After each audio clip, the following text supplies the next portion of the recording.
Assalamualaikum warahmatullahi wabarakatuh.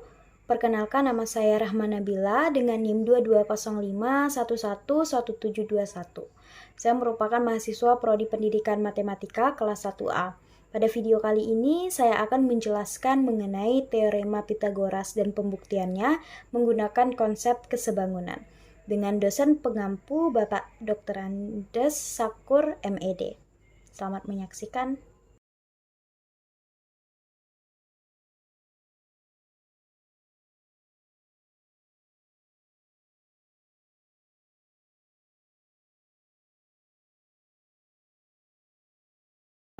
Mengenai teorema Pitagoras dan pembuktiannya. Kali ini saya akan membuktikan teorema Pitagoras ini menggunakan konsep kesebangunan. Di sini saya sudah terlihat bahwa saya telah membuat sebuah segitiga siku-siku yang saya beri nama yaitu segitiga ACB. Seperti yang kita ketahui bahwa sisi yang berada di depan sudut siku-siku itu merupakan sisi miring dari sebuah sudut siku-siku itu sendiri. Di sini karena dia berada di depan dari sudut siku-sikunya, maka saya namai dengan huruf C karena dia berada di depan sudut C, sudut siku-siku. Begitu pula di sini karena dia berada di depan sudut A, maka sisi CB itu merupakan saya namakan dengan A kecil. Kemudian begitu juga B kecil itu dikarenakan berada di depan sudut B. Kemudian seperti yang kita ketahui bahwa rumus Pitagoras itu adalah A kuadrat ditambah B kuadrat sama dengan C kuadrat. Atau dalam bahasa matematikanya, jumlah kuadrat penyiku dari sebuah segitiga itu sama dengan sisi miring dari sebuah segitiga siku-siku itu. Kemudian, langkah selanjutnya untuk membuktikan teorema Pitagoras menggunakan konsep kesebangunan ini, saya membuat garis bagi. Jadi garis bagi itu adalah sebuah garis lurus yang memotong sisi di hadapannya secara tegak lurus. Di sini saya beri nama, garis tinggi ini saya beri nama D. Kemudian bagaimana cara menentukan bahwa terdapat dua segitiga nih, yaitu segitiga ADC, kemudian segitiga BCD, kemudian ada nih segitiga ACB, yaitu segitiga besarnya. Kemudian lantas bagaimana kita menyebut bagaimana cara kita menentukan apakah itu sebangun atau tidak. Maka di sini saya sudah memisahkan segitiga yang pertama, yaitu segitiga ADC. Di sini saya sudah buat segitiga ADC, kemudian dengan segitiga ACB. Di sini saya sudah juga membuat segitiga ACB. Kemudian dapat terlihat bahwa sudut A di segitiga ADC ini berkorespondensi dengan sudut B di segitiga ACB. Itu letaknya tepat dan sama. Kemudian sudut D itu sudut siku-sikunya dari segitiga ADC itu berkorespondensi dengan sudut C di segitiga ACB dengan besar yang sama, yaitu 90 derajat. Karena segitiga ini berkorespondensi, maka kita dapat membuatnya seperti ini. Itu seperti yang kita tahu, AD per sisi AD ini berkorespondensi dengan sisi AC per AC sama dengan sisi DC itu berkorespondensi dengan sisi BC.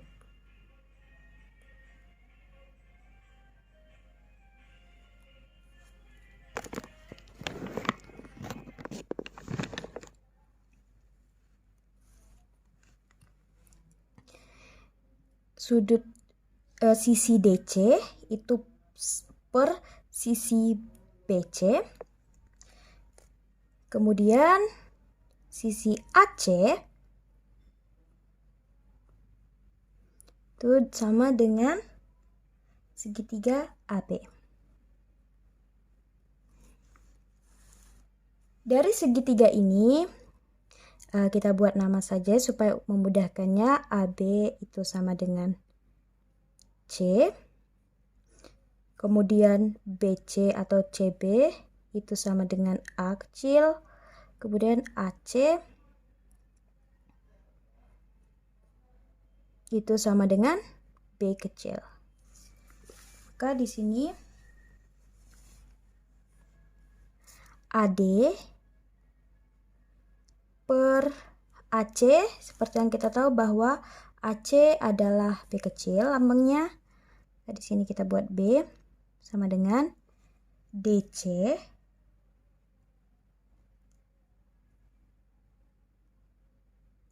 per BC. BC di segitiga ini adalah A kecil sama dengan AC.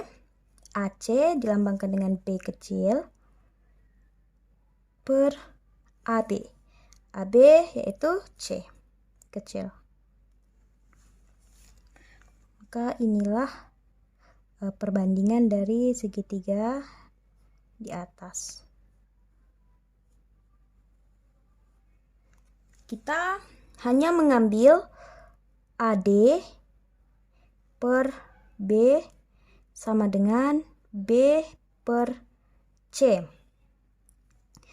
Maka kita kali menjadi B kuadrat sama dengan AD dikali C. Ini C kecil ya.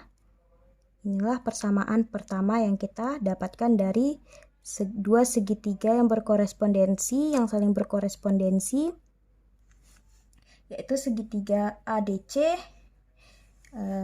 yang berkorespondensi dengan segitiga ACB. Maka segitiga ADC itu dapat dikatakan sebangun dengan segitiga ACB.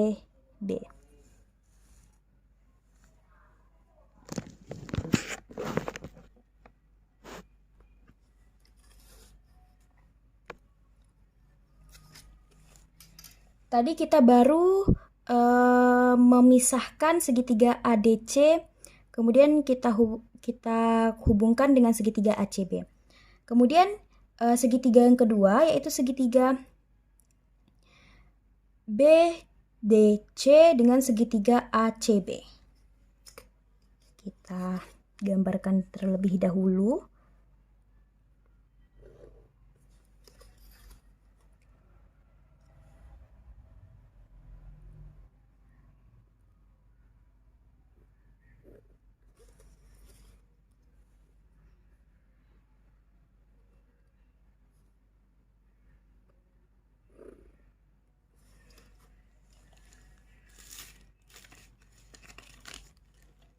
Di sini garisnya terlebih.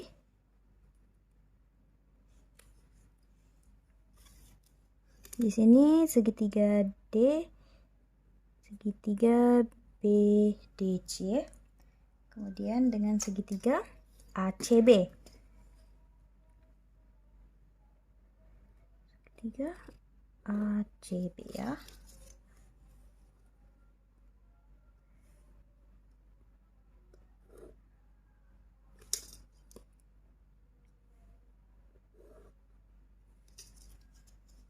Tiga A C B.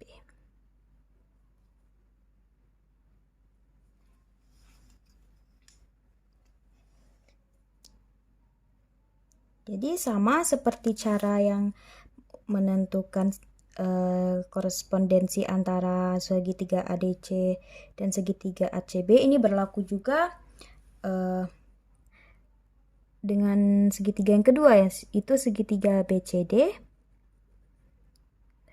dengan segitiga ACB.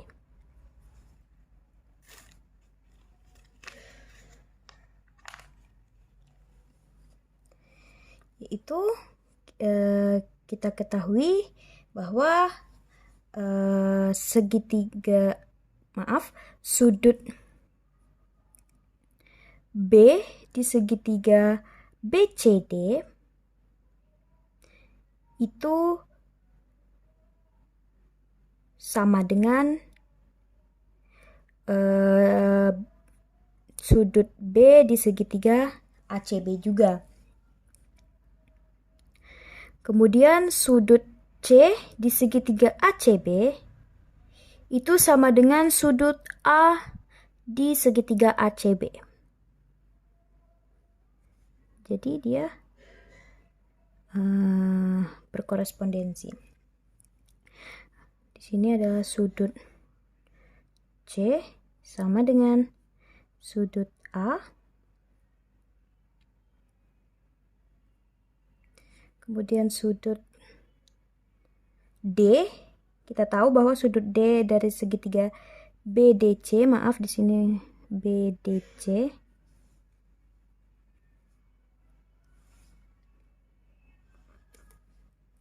Adalah segitiga BDC. Sudut D di segitiga BDC itu sama dengan sudut C di segitiga ACB.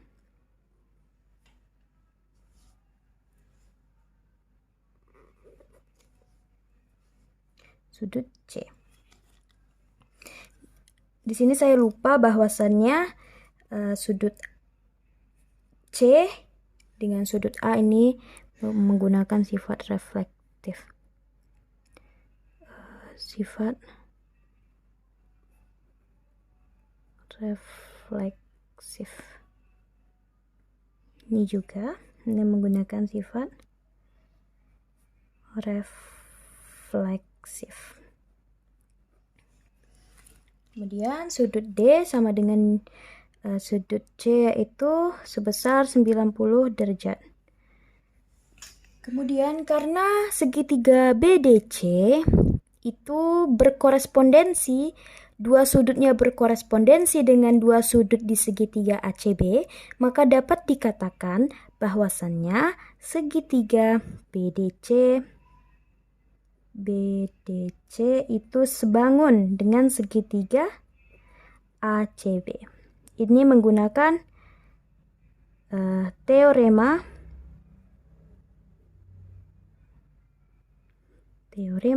sudut-sudut. Ini juga sama. Ini juga menggunakan teorema sudut-sudut. Kemudian kita ambil perbandingan, yaitu sisi. Kita mulai dari BD dulu ya, boleh. Dari BD per BD ini sama sisinya dengan BC. Itu sama dengan DC per DC itu AC sama dengan baru yang sisi miringnya BC per AB. Baik, kemudian di sini kita buat BD per BC. Kita tahu bahwa BC itu adalah A kecil sama dengan DC per AC adalah B kecil sama dengan BC. BC adalah A kecil per AB. AB adalah C kecil. Maka kita ambil terdapat 3 perbandingan.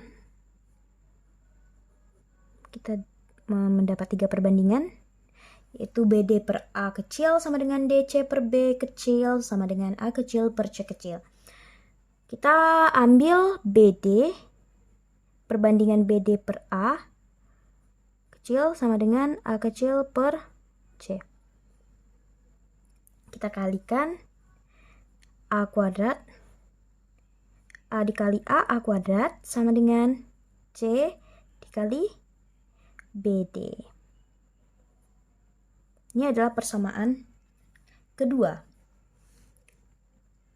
Kemudian kita sudah dapat nih persamaan pertama tadi B kuadrat sama dengan AD dikali C, dengan persamaan kedua yaitu A kuadrat sama dengan C dikali BD. Kemudian dua persamaan ini kita jumlahkan, yaitu A kuadrat sama dengan C ditambah BD. Kemudian B kuadrat sama dengan C dikali AD. Oke, kita jumlahkan. Sini A kuadrat ditambah B kuadrat sama dengan C dikali BD ditambah C dikali AD. Maka dapat juga kita tulis menjadi A kuadrat ditambah B kuadrat sama dengan C dikali BD ditambah AD. Kembali kita ke gambar ini. BD